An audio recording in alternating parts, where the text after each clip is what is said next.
তারা বলে আমরা আল্লাহর ইবাদত করি, আল্লাহর গোলামি করি।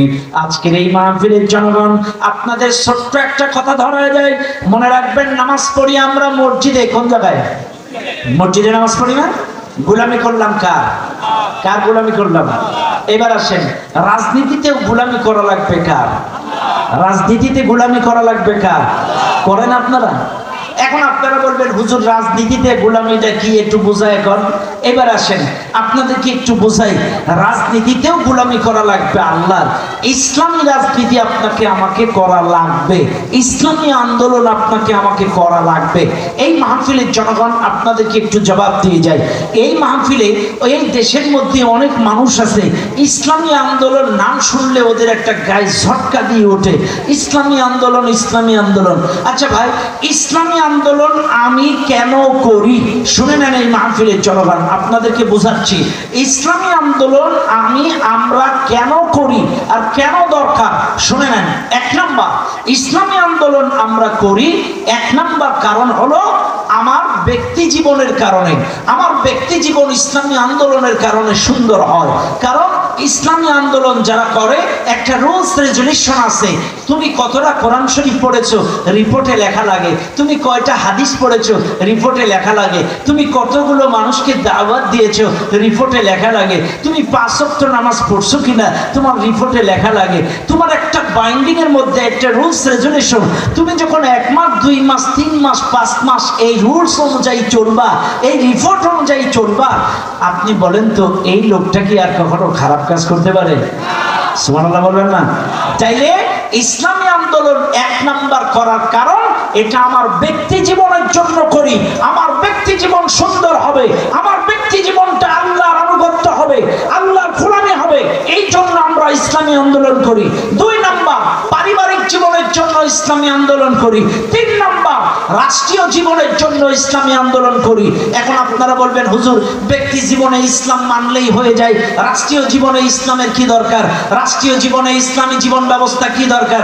এইবার আপনারা আমার সহজ প্রশ্নের জবাব দেন। মনে করেন এখানে ঢাকায় যে পরিবহন যায়, নাম কি? সোহাগ। আচ্ছা, সহজ নাম ধরলাম, সোহাগ পরিবহন। এখন সোহাগে মনে করেন 28টা কি 30টা সিট আছে। 30টা সিট, 28টা বা 30টা সিটে 30টা যাত্রী। এখন তালা বা এই 18 মাইলে এসে খাড়ায় এই ড্রাইভার মদ খাচ্ছে আর তাল খাচ্ছে। বলেন তো আপনারা কি এই ড্রাইভারের সাথে যাবেন? কেন যাবেন না? ড্রাইভার কি মাতাল? আচ্ছা বাদ দিলাম, ড্রাইভার যদি পাগল হয় যাবেন? ড্রাইভার যদি চালাইতে না পারে, এখানে রেখে এরকম করে, তাও যাবেন? চাইলে আপনারা কি করবেন? হ্যাঁ, এই 30 জন যাত্রীরা আন্দোলন করবেন। এই ড্রাইভারকে ঘাট ধরে নামাবেন, কোম্পানিকে ফোন দেবেন, নতুন ড্রাইভার দাও, ভালো যোগ্য ড্রাইভার দাও তার সঙ্গে। কারণ আপনার গাড়ি থেকে নামার কোনো সুযোগ নাই, আপনাকে ঢাকায় যাওয়াই লাগবে, বিরাট জরুরি কাজ। চাইলে কি করতে হবে? গাড়ি ছাড়ার সুযোগ নেই, গন্তব্যে যাইতেই হবে। চাইলে কি করতে হবে? ওই ড্রাইভার চেঞ্জ করতে হবে। ও ভাই, চাইলে রাষ্ট্রীয় জীবনে ইসলাম কেন দরকার? কারণ মনে রাখবেন, সামান্য ঢাকায় যাইতে গেলে যদি আপনার ড্রাইভার মাতাল হলে যদি তার সাথে না যান, চাইলে একটা রাষ্ট্রের ড্রাইভার যদি দুর্নীতিবাজ হয়, চোর হয়, সিটার বাটপার হয়, মাতাল হয়, এর সাথে কি জান্নাতে যাবেন? ড্রাইভার চেঞ্জ করা লাগবে না? কথা ক্লিয়ার? কথা ক্লিয়ার? রাষ্ট্রীয় জীবনে ইসলামের দরকার এই জন্য, কারণ একজন যোগ্য ড্রাইভার লাগবে, যে ড্রাইভার জান্নাতের রাস্তা চেনে, যে ড্রাইভার জান্নাতের রাস্তা জানে। স্টেশনে স্টেশনে নামাজের বিরতি দেয়, এমন গাড়িতে উঠেন, জান্নাতে চলে যান।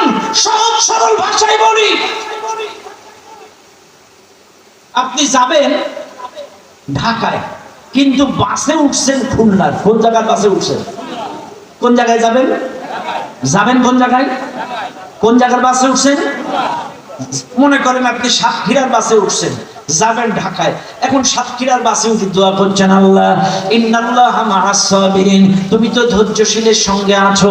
সুবহানাল্লাযী সাখারা লানা হাযা ওয়া মা কুন্না লাহু মুকরিনিন ওয়া ইন্না ইলা রাব্বিনা লামুনকালিবুন। বিসমিল্লাহি তাওয়াক্কালতু আলাল্লাহ বিসমিল্লাহি মাজরিহা ওয়া মুরসাহা ইন্না রাব্বী লাগাফুরুর রহিম।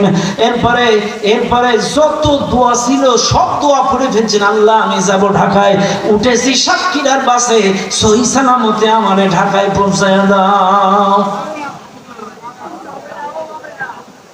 হবে না? কেন হবে না? কোন জায়গার বাসে উঠছেন? যাবেন কোন জায়গায়? কথা ক্লিয়ার?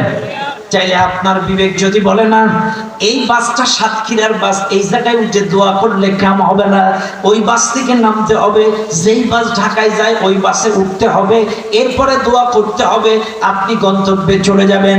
এটা যেমন বাস্তব, দুনিয়ার জিন্দেগিতে যে যেই দলের প্যাসেঞ্জার বা গাড়িতে আসেন, আপনার বিবেকের কাছে প্রশ্ন করেন, আপনার বিবেকের কাছে প্রশ্ন করেন, আপনার বিবেকের কাছে প্রশ্ন করেন আপনার গাড়িটা জান্নাতে যাবে কিনা।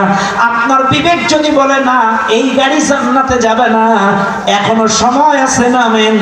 যেই গাড়ি জান্নাতে যায় ওই গাড়ি ধরে, এখনো সময় আছে, ওই গাড়ির থেকে নামেন। যেই গাড়ি জান্নাতে যায় এই কোরআন নামক গাড়ি ধরেন। ও মুসলমান, তাইলে রাষ্ট্রীয় জীবনে ইসলামের দরকার। কেন দরকার শোনেন, আজকে আপনার শুধু দরকার হইলেই হবে না, শুধু দক্ষ ড্রাইভার, এখানে সৎ মানুষ লাগবে এবং আল্লাহর আইন লাগবে, দুটোই লাগবে। একটা থাকলে চলবে না। লোকটা সৎ কিন্তু আল্লাহর আইন নাই। কি? লোকটা সৎ কিন্তু আল্লাহ আইন নাই, কাম হবে না।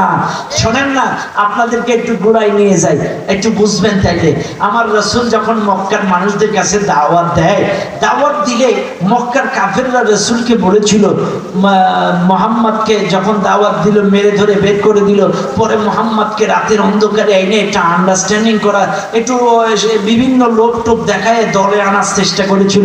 বলেছিল, মুহাম্মদ তুমি কি নারী চাও? না। গাড়ি চাও? না। সম্পত্তি চাও? না। তুমি কি এই রাষ্ট্রীয় চেয়ারটা চাও?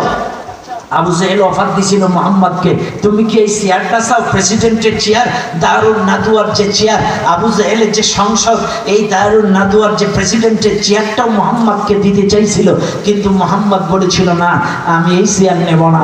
কেন নেব না? কারণ প্রত্যেকটা নবী কিন্তু শাসন ক্ষমতা চেয়েছিল আল্লাহর কাছে। কার কাছে? চেয়ার চাইছিল কার কাছে? রব্বি আদখিলনি মুদখালা সিদকি ওয়া আখরিজনি মুখরাজা সিদকি ওয়াজআলনি মিন লাদুনকা সুলতানান নাসীরা। তারা আল্লাহর কাছে চাইছিল, এদের কাছে না। এখন আসেন, আপনারা বলবেন, হুজুর এই যে নবী যে চেয়ার দিতে চাইলো আবু জেহেল, নবী নিল না কেন? নবী তো নিতে পারত, নিলে আইন টাইন চেঞ্জ করতে পারত না। রাসূল চিন্তা করেছিল, আমি চেয়ার নিয়ে হরবটা কি, আর আন্ডারে 300 সংসদ সদস্য তো হিরায়। কথা না, আমি সিয়ামি করবোটা কি, আর সংসদ সদস্য তো সব এরাই।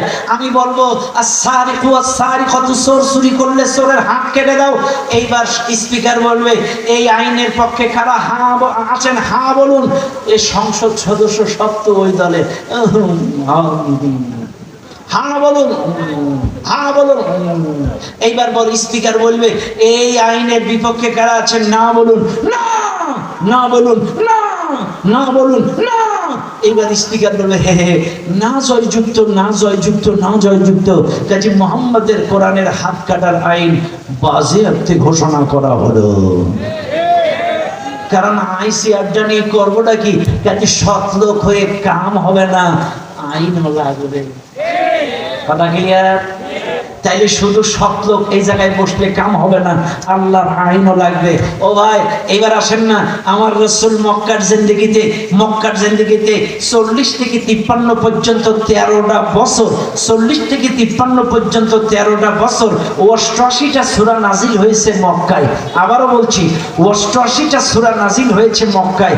13টা বছরে 88টা সূরা দিয়ে মক্কার সুদ ঘুষ জেনা ব্যভিচার শিরিক বেদাত পরিবর্তন করার চেষ্টা করেছিল পারে নাই, কারণ তখন তার সিয়াদ ছিল না, লোক সব কিন্তু আইন কায়েম করতে পারে নাই। ওনার ওয়াজে সমাজ পরিবর্তন হয়নি। অবশেষে মারধর খেয়ে জুলুমের শিকার হয়ে মদিনায় যে মানুষ জোগাড় করে অহুদ বদর খন্দক যুদ্ধ করে মক্কা যখন বিজয় করলেন, অটোমেটিকলি এখানে কোরআনের আইন এবং সৎলোক দুটোর সমন্বয় সমাজ পরিবর্তন হয়ে গেল। চাইলে আপনাদেরকে বলে যায়